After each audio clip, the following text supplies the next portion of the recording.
ঢুকে যান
তামিম আবার ফিরুক, এটাই চাওয়া। বাংলাদেশ ইতিহাসে এখনো তামিমের মতো ওপেনার ব্যাটসম্যান এখনো তৈরি হয় নাই। তামিম কাম ব্যাক, আন্তর্জাতিক ফিরে তামিম ছাড়া কোনো কথাই নাই। তামিম ছাড়া কোনো কথাই নাই। তামিম আবারও জাতীয় দলে গেল। আবারও জাতীয় দলে দেখতে চাই। 2018 সালের 16ই সেপ্টেম্বর শ্রীলঙ্কার সাথে যেই ম্যাচটি হয়েছিল তামিম ইকবাল ইনজুরি নিয়ে হাতের ব্যথা নিয়ে মাঠে নেমেছিল, তখনই আমরা বুঝে গেছি তামিম ইকবাল খান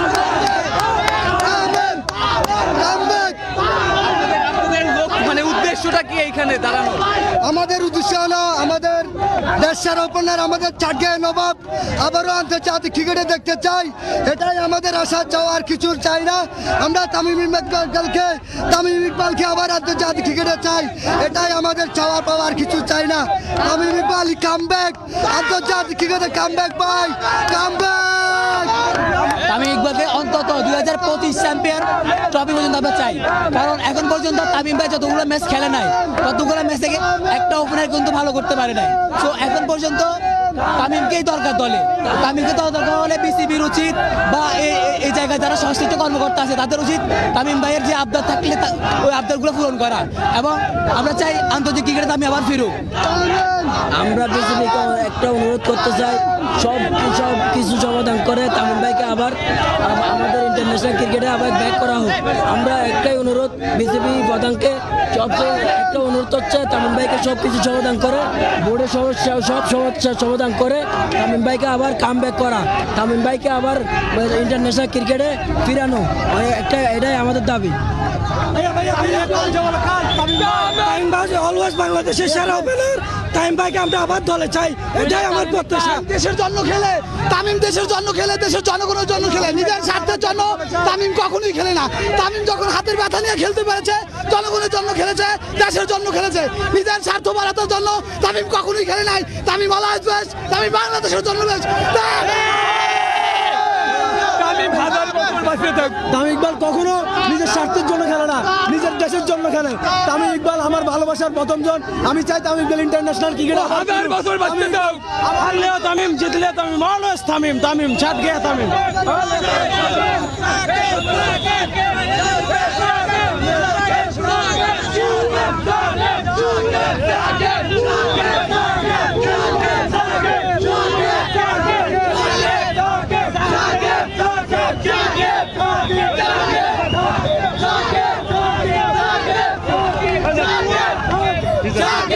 সাকিবকে কিছু ফ্যান ভুয়া বলতেছে, এটা কি উচিত? বাংলাদেশের ক্রিকেটের এমন একজন তারকা কিভাবে বলা?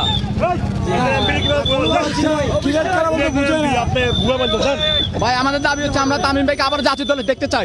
তামিম ভাইকে আবার চাই ভাই, তামিম ভাইকে জাতীয় দলে চাই আমরা। তামিম ভাইয়ের বহুত বড় ফ্যান আমরা। তামিম ভাইকে আমরা জাতীয় দলে আবার ফিরে চাই। তামিম ভাইকে আমরা বিশ্বকাপের বাইরে Shakib all the best, always best, Tamim best, Tamim best, Tamim ভাই বেস্ট, তামিম ভাই বেস্ট।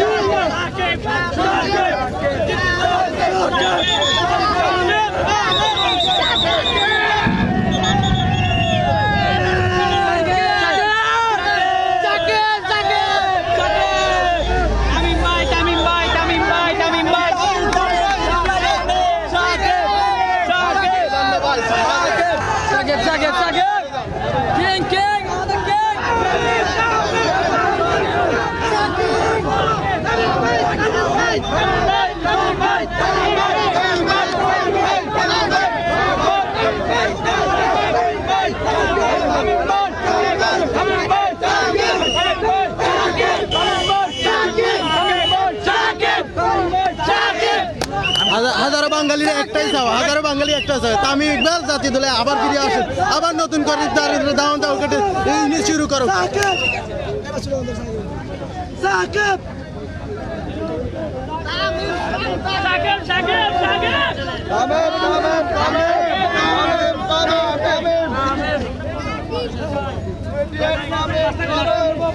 দর্শক আপনারা যেমনটা দেখছেন আর কি ম্যাচ শেষ হলেও দর্শকরা কিন্তু মাঠ ছেড়ে যায়নি এবং এই চট্টগ্রামের জহুর আহমেদ চৌধুরী স্টেডিয়ামের সামনে সাকিবিয়ান এবং তামিমিয়ানদের যে একটা মুখোমুখি অবস্থান, এক পক্ষ তামিম ইকবালের আন্তর্জাতিক ক্রিকেটে ফিরে আসার আবেদন জানাচ্ছে, অন্য পক্ষ সাকিব আল হাসানকে যে ভুয়া প্রতিধ্বনিতে হচ্ছে এই স্টেডিয়ামে হচ্ছে দুয়াধ্বনি দেওয়া হচ্ছে সেটার বিপক্ষে এখানে সাকিব সমর্থকদেরও কিন্তু আমরা দেখছি এবং সাকিব সমর্থকরা কিন্তু অনেক সেই সাকিব তামিমিয়ানদের যে একটা মুখোমুখি লড়াই, সেই মুখোমুখি লড়াই সামলাতে কিন্তু পুলিশেরও একটা বেগ পেতে হচ্ছে এবং এখানে যে পুলিশ কর্মকর্তারা রয়েছে তারা কিন্তু সবাই আসলে সেই একটা লম্বা সময় ধরে পরিশ্রম করে যাচ্ছেন, কারণ এখানে নিরাপত্তা সামলানোর একটা বড় পরীক্ষা, কারণ দেশি বিদেশি ক্রিকেটাররা রয়েছেন এবং এই বিপিএল এর মতন একটা মঞ্চে কোনো ধরনের অনাকাঙ্ক্ষিত ঘটনা যেন না ঘটে সেটা কিন্তু নিশ্চিত করতে নিরাপত্তা কর্মীদের উপরে একটা বড় দায়িত্ব রয়েছে এবং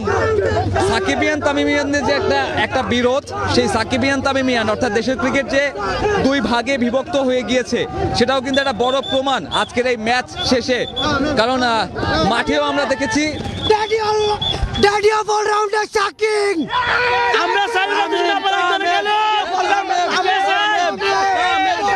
সর্বকালের সেরা প্লেয়ার হচ্ছে সাকিব। সাকিবের সাথে তামিমের কখনো মিল হয় না। সাকিব অলওয়েজ রয়ার, সাকিব অলওয়েজ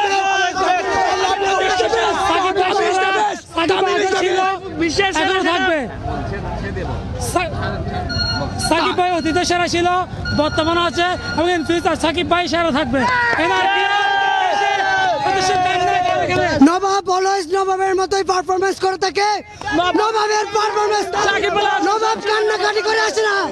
নবাব যেমনটা দেখছেন আর কি সাকিবিয়ানরা তামিমিয়ানদের উপরে অভিযোগ তুলছে এবং তামিমিয়ানরা সাকিবিয়ানদের উপরে অভিযোগ তুলছে এবং এইখানে কি কেউ আছেন যারা হচ্ছে যে মনে করে যে সাকিব তামিম দুইজনই সম্মানটা হচ্ছে মানে ডিজার্ভ করে এবং তামিম বেস্ট, সাকিব বেস্ট, সাকিব তামিম সম্মান পেতে পারে কিন্তু সাকিব অলওয়েজ সেরা। সাকিবের সাথে তামিম সেরা, কারণ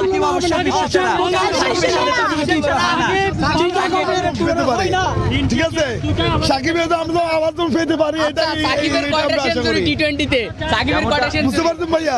যেমনটা দেখছেন আর কি যে একটা অভিযোগ পাল্টাপাল্টি অভিযোগ এবং দুধ্বনির যে ব্যাপার, সেই একে অন্যকে যে আঘাত করে কথা বলার যে ব্যাপারটা, সাকিবিয়ানরা বলছে তামিম ইকবালের থেকে সাকিব আল হাসান এগিয়ে এবং তামিমিয়ান যারা আছে তারা মনে করছে সাকিব ভুয়া কিংবা সাকিব ভুয়া, যে একটা দুধ্বনি আমরা দেখছি সাম্প্রতিক সময়ে খুব একটা পরিচিত শব্দ স্টেডিয়ামে, সেটা কিন্তু এবারও আসলে মাঠের ক্রিকেটেই শুধুমাত্র সীমাবদ্ধ নেই, বরং মাঠের ক্রিকেটের বাইরেও সেটা ভালো প্রভাব ফেলেছে এবং এই যে জহুর আহমেদ চৌধুরী স্টেডিয়ামের সামনে ম্যাচ শেষ হয়ে যাবার অনেক লম্বা সময় পরেও এখানে একটা ভালো দর্শক উপস্থিতি রয়েছে। সবাই নিজের প্রিয় ক্রিকেটারকে ভালোবাসার তরফ থেকে আর কি এখানে উপস্থিত হয়েছেন এবং তারা চাচ্ছেন যে তাদের প্রিয় ক্রিকেটার তামিম ইকবাল যেমনটা ক্রিকেটে ফিরে আসবেন, ঠিক তেমনিভাবে সাকিব আল হাসানকেও যেন কোনো দুধ্বনি না দেওয়া হয় সেটাও তাদের অনুরোধ এবং সাকিবিয়ান তামিমিয়ানদের যে একটা অবস্থান, সেই মুখোমুখি অবস্থানের সাক্ষী হচ্ছে এই চট্টগ্রামের জহুর আহমেদ চৌধুরী স্টেডিয়াম, যেখানে নিরাপত্তা রক্ষীরাও আসলে একটা কঠিন সময় পার করছেন, কারণ এখানে যথেষ্ট পরিমাণ নিরাপত্তা কর্মী নেই যারা আসলে এই ধরনের কোনো একটা অনাকাঙ্ক্ষিত ঘটনা সামলাবেন এবং সব মিলিয়ে বলা যায় যে বিপিএল এর যে একটা উন্মাদনা মাঠের ক্রিকেট ছাপিয়ে সেই উন্মাদনা এখন সাকিবিয়ান তামিমিয়ানদের মাঝে প্রভাব ফেলেছে এবং সেই প্রভাবের কারণেই কিন্তু দেখতে পাচ্ছেন যে ম্যাচ শেষেও দর্শকরা আসলে এখানে উপস্থিত হয়েছেন। এখানে তামিমিয়ানদের একটা বড় জটলা আমরা দেখতে পাচ্ছি, যেখানে একটা বড় ব্যানার নিয়ে এসেছে এবং সেই ব্যানারে লেখা we want Tamim Iqbal back in international cricket এবং সেই তামিমিয়ানদের যে একটা বিশাল ব্যানার, সেই ব্যানারের সাথে কিন্তু ফরচুন বরিশালের জার্সি পরে অনেক সমর্থক রয়েছেন এবং তারা দাবি করছেন করছেন যে তামিম ইকবাল আরও একবার আন্তর্জাতিক ক্রিকেটে ফিরে আসবেন, যেমনটা তারা চায়, এবং তামিম ইকবাল যাতে বাংলাদেশ দলকে আরও লম্বা সময় ধরে প্রতিনিধিত্ব করেন সেটাও কিন্তু একটা অনুরোধ তাদের। এবং তাদের সামলাতে একটা কঠিন সময়, একটা বড় চ্যালেঞ্জ এখানকার নিরাপত্তা রক্ষী কর্মীদের, এবং সেই সাকিবিয়ান তামিমিয়ানদের মুখোমুখি অবস্থানে কিন্তু পুলিশও হচ্ছে একটা কঠোর অবস্থানে রয়েছেন, কারণ স্টেডিয়াম গেট থেকে কিন্তু একটু পরে প্লেয়ারদের বাস বের হবে, সেখানে জাতীয় এবং আন্তর্জাতিক তারকা ক্রিকেটার থাকায় এখানে কোনো ধরনের জটলা বা অনাকাঙ্ক্ষিত ঘটনা ঘটানোর আসলে কোনো সুযোগ নেই। এবং সেই নিরাপত্তা নিশ্চিতেই পুলিশদের জন্য একটা বড় চ্যালেঞ্জ যে এই বিপুল পরিমাণ সমর্থকদের আসলে কিভাবে সামলাবে, এবং সেই সামলানোর কাজটাই তারা ঠিকভাবে করে যাচ্ছেন। তবে এখানে যে পরিমাণ সমর্থক আসলে উপস্থিত রয়েছেন তাতে বলা যায় যে যেখান থেকে টিম বাস বের হবে সেখান থেকে আসলে টিম বাস বের করাটা একটা কঠিন বিষয়। তবে দেখার বিষয় যে আসলে এই জটলা কতক্ষণ পর্যন্ত থাকে এবং টিম বাস আসলে যখন বের হয় তখন এখানকার নিরাপত্তা রক্ষীরা আসলে সেটা কিভাবে চ্যালেঞ্জটা সামলায়। এবং যেহেতু বিদেশি ক্রিকেটার রয়েছে, দেশের ক্রিকেটের একটা বড় ইমেজ কিন্তু এই বিপিএল এর মাধ্যমে আসলে, তাই আসলে এই বিপিএল এর ইমেজ ধরে রাখতে আসলে এই যে এখানে যে জটলাটা রয়েছে, এবং আমরা যেমনটা জানি আর কি যে কিছুক্ষণ পরেই টিম বাস বের হবে, কারণ ফরচুন বরিশালের শেষ ম্যাচ চট্টগ্রামে এবং ফরচুন বরিশাল টিম আজকেই ঢাকার উদ্দেশ্যে রওনা করবে। যেহেতু তাদের আজকে রাতেই ঢাকার উদ্দেশ্যে রওনা করতে হবে, সেহেতু ফরচুন বরিশাল অর্থাৎ তামিম ইকবাল, মাহমুদুল্লাহ রিয়াদ কিংবা মুশফিকদের যে মাঠ থেকে বের হওয়ারও একটা তাড়া রয়েছে। যেমনটা আমরা সংবাদ সম্মেলনে দেখছিলাম, মুশফিকুর রহিম বলছিলেন যে তাদের আসলে ব্যাগ গোছানোর একটা বড় কাজ রয়েছে, টিম হোটেলে যাবার পরে সেখান থেকে বের হতে হবে। অর্থাৎ সব মিলিয়ে বলা যায় যে টিম বাসও কিছুক্ষণ পরেই এখান থেকে বের হবে, এবং সেই টিম বাসের অপেক্ষায় তামিমিয়ান সাকিবিয়ান ভক্তরা। একটা বাসে বের হবে তামিম ইকবাল, মুশফিকুর রহিম, মাহমুদুল্লাহ রিয়াদ, অন্য একটা বাসে রংপুর রাইডার্স অর্থাৎ সাকিব আল হাসানের দল। এবং আপনি যেমনটা দেখছেন যে এখানে টিম বাস বের হচ্ছে, রংপুর রাইডার্সের বাস। সেই রংপুর রাইডার্সের বাসকে দেখে আসলে এখানে একটা ভুয়া দুয়োধ্বনি।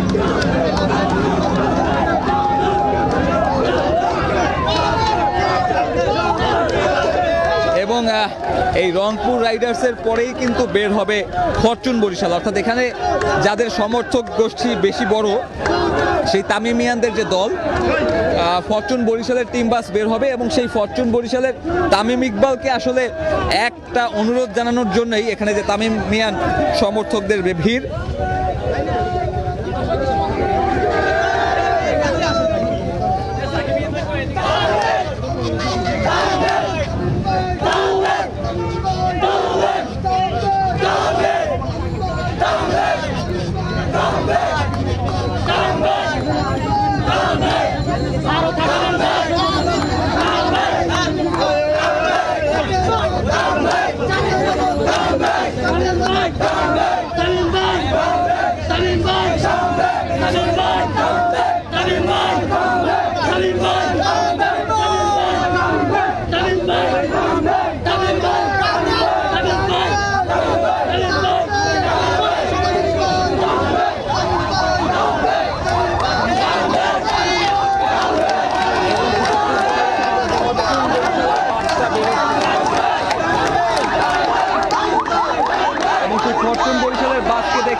দর্শক এবং সমর্থক রয়েছে তাদের স্লোগান কিন্তু আরো তীব্র হচ্ছে।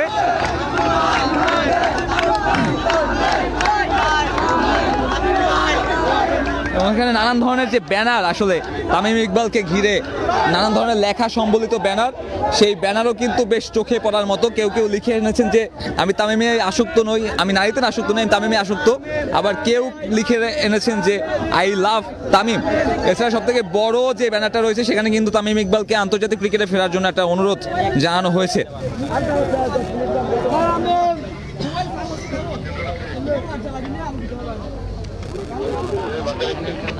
সব মিলে এখানকার যে পরিস্থিতি, জহুর আহমেদ চৌধুরী স্টেডিয়ামের মূল ফটকের সামনে যে পরিস্থিতি, সেখানে কিন্তু কিছুটা উত্তপ্তই বলা চলে। কারণ তামিমিয়ান সাকিমিয়ানদের যে মুখোমুখি অবস্থা, যেটা মাঠের লড়াইও আমরা দেখি আজকে যখন সাকিব আল হাসান আউট হওয়ার পর তামিম ইকবালের যে রিয়াকশন ছিল সাকিব আল হাসানকে মিমিক্রি করে, সেটাও কিন্তু আসলে গণমাধ্যম কিংবা সোশ্যাল মিডিয়াতে বড় সাড়া ফেলেছে। এবং সেই প্রভাবটাই আমরা আসলে ম্যাচ শেষে দেখছি যে তামিমিয়ান সাকিবিয়ানরা আসলে একে অন্যকে আঘাত করে যে কথা বলা কিংবা কিংবা কথার লড়াই যাকে বলা চলে, সেই কথার লড়াই কিন্তু বেশ জমে উঠেছে এবং এক পক্ষ আর এক পক্ষকে আঘাত করতে গিয়ে আসলে দেশের ক্রিকেটের দুই যে সুপারস্টার, সেই দুই সুপারস্টার, দুই সিনিয়র ক্রিকেটারকে কিন্তু রীতিমতো আসলে একে অন্যকে কথার আঘাতে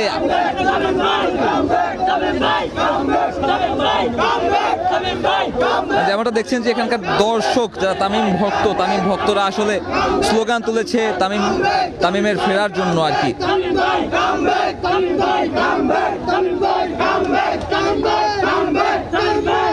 এবং চট্টলার ছেলে তামিম ইকবালের জন্য যে লোকাল সাপোর্টারদের যে একটা আবেগ কিংবা ভালোবাসা, সেটা কিন্তু আমরা বরাবরই দেখেছি, চোখে পড়ার মতো ছিল।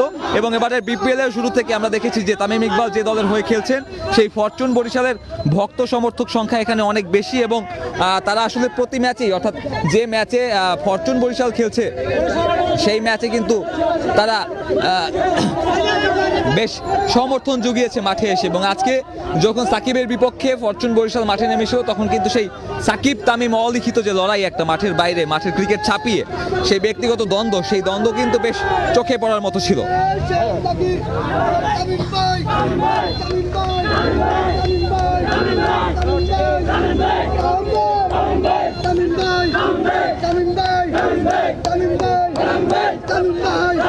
তাদের সেই স্লোগান কিন্তু অবিরত, শুধুমাত্র অপেক্ষা টিম বাস বের হবার, যে টিম বাসে বের হবেন ফরচুন বরিশাল অধিনায়ক তামিম ইকবাল। এবং তামিম ইকবালের জন্য ভক্তদের যে অনুরোধ, যে আহ্বান, যে তার ইন্টারন্যাশনাল ক্রিকেটে ফিরে আসার, সেই ইন্টারন্যাশনাল ক্রিকেটে ফিরে আসার আহ্বান জানিয়ে কিন্তু তারা এই যে জহুর আহমেদ চৌধুরী স্টেডিয়ামের 1 নম্বর ফটকের সামনে ভিড় করছেন। এবং সেই ভিড় সামলাতে এখানকার উপস্থিত নিয়োজিত নিরাপত্তারক্ষী কর্মীরা কিন্তু বেশ বেগ পোহাতে হচ্ছে, কারণ এই রাত 11টা বেজে গেলেও এখানে ভিড় কিন্তু খুব একটা কম নয়। ম্যাচ শেষেও আসলে তারা অপেক্ষা করছে শুধুমাত্র নিজেদের পছন্দের ক্রিকেটারকে আন্তর্জাতিক ক্রিকেটে আর একটাবার দেখার যে একটা আহ্বান, যে অপেক্ষা, সেই অপেক্ষা বাস্তবায়নের জন্য তাদের অনুরোধ যে তামিম ইকবাল আরও একবার ইন্টারন্যাশনাল ক্রিকেটে ফিরে আসবেন এবং তাদের যে পছন্দের ক্রিকেটার তিনি আবারও লাল সবুজের জার্সিতে নিজেদের দলকে প্রতিনিধিত্ব করবেন। এবং তাদের সেই অনুরোধ কিন্তু আসলে ব্যানারের আকারে ফুটিয়ে তোলা হয়েছে এবং এখানকার যারা নিরাপত্তারক্ষী কর্মী রয়েছেন তারাও কিন্তু আসলে সেই ভিড় সামলাতে বেশ ব্যস্ত সময় পার করছেন। এবং যেমনটা দেখলেন কিছুক্ষণ আগে, রংপুর রাইডার্স অর্থাৎ সাকিব আল হাসানের টিম বাস কিন্তু বের হয়ে গিয়েছে এবং এরপরেই ফরচুন বরিশাল কিছুক্ষণ পর বের হবে। ফরচুন বরিশালের বাস বের হলেই আসলে এখানকার যে উপস্থিত ভক্ত সমর্থক রয়েছেন তাদের যে অপেক্ষা, সেই অপেক্ষার বাস্তবায়ন হবে। এবং যতটুকু বোঝা যাচ্ছে যে কিছুক্ষণের মধ্যেই আসলে সেই টিম বাস বের হবে, কারণ আজকে ফরচুন বরিশালের শেষ ম্যাচ থাকায় চট্টগ্রাম পর্বে তাদের আর কোনো ম্যাচ নেই। পরবর্তী ঢাকা পর্বে বাকি যে ম্যাচ রয়েছে, লাস্ট 4 নিশ্চিত করার যে দৌড় রয়েছে, সেই ম্যাচ খেলতে নামবে আসলে ফরচুন বরিশাল। এবং সেজন্যই আসলে যে অপেক্ষা আর কি, এবং এখানে যে কথার লড়াই, একে অপরকে যে কথার লড়াই আর কি, সেটাও কিন্তু আসলে দেখার মতো। এবং মাঠের ক্রিকেট ছাপিয়ে তাদের যে দুই ভক্তকুলের যে লড়াইটা আর কি, সেটাও কিন্তু বেশ সাম্প্রতিক সময় সাড়া ফেলেছে। কারণ দেশের ক্রিকেটে এই যে বিভক্তি, সেই বিভক্তি আসলে দেশের ক্রিকেটকে সামনের দিকে কোন দিকে নিয়ে যাবে, সেটাও আসলে বড়